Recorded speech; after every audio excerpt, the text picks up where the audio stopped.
Hello and welcome to this, the final episode in our little mini-series all about sin. So I'd like to thank you very much for joining us again on By Prayer and Petition, and let's have a look now at this last kind of area that I want to focus on this week over this last kind of month together. So if you are new to this series or you're new to this channel, then go ahead and check out I'll put a link in the top corner of the screen. You can have a look at this little series. We've had a look at what is sin, why does it exist, and we finished out last week by looking at how do we handle sin, and how do we deal with sin on a day-to-day basis.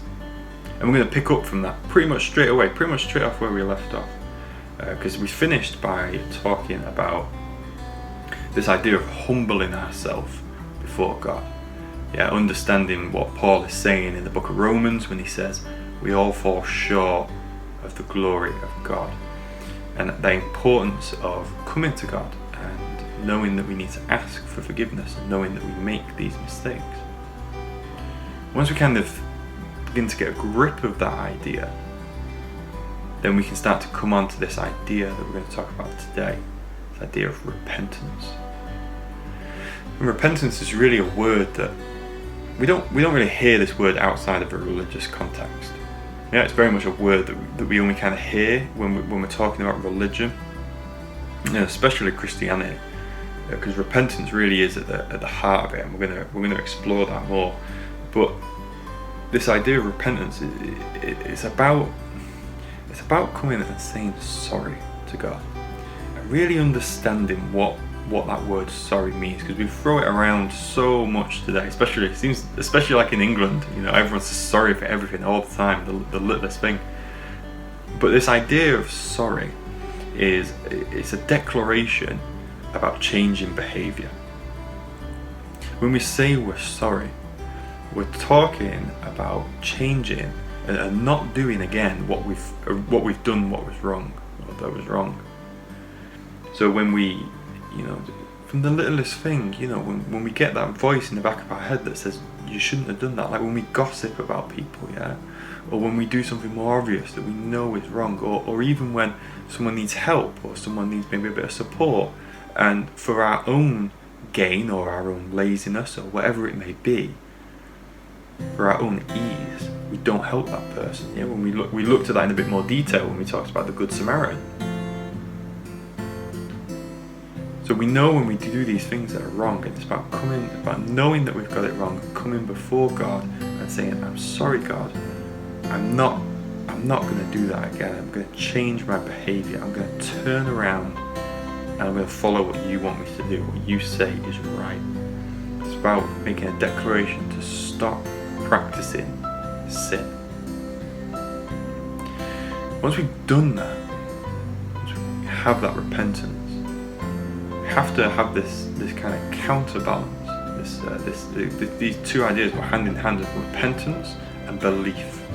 We have to have that belief behind us, and that belief, that core of the Christian faith, is this idea that Jesus died for us.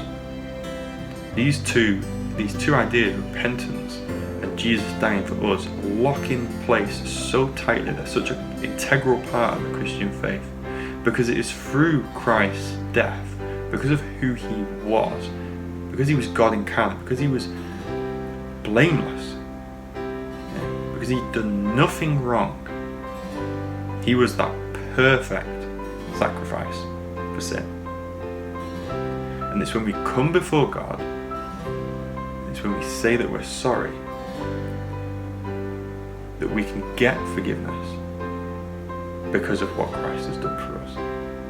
I remember hearing that someone said to me, repentance is a gift. It's given. It's something we get to do. This idea of being able to repent. Now, I just want to read just a few verses. This is something that has really kind of stuck with me this week. I was reading 2 Corinthians earlier in the week, and in that letter Paul references a psalm, which is what I'm going to read from, Psalm 116. Just the first 2 verses. I love the Lord because he hears my voice and my prayer for mercy.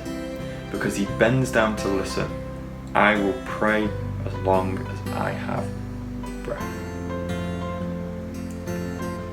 And that kind of goes hand in hand with what we're talking about when we talk about, even by prayer and petition, when we look at that verse, Philippians 4:6.